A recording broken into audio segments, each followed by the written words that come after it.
Colegas, vereadores, pessoal que nos acompanha aqui do plenário de casa, principalmente a família Brambati, senhor Caetano, senhora Verônica, meu amigo Diego.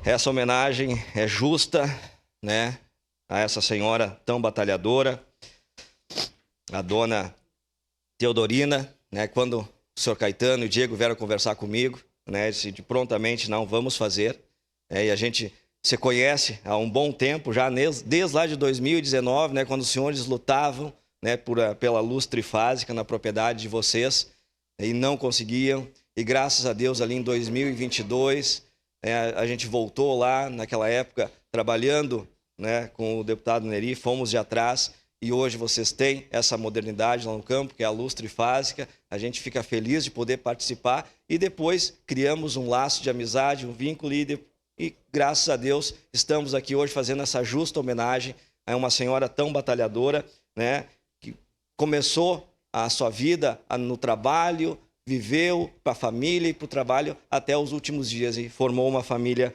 muito linda. Então, parabéns a vocês, é uma justa homenagem e com certeza nós todos aqui votaremos favoráveis. Obrigado, presidente. Obrigado, vereador. Está encerrada a declaração de voto. Passemos ao registro eletrônico dos votos.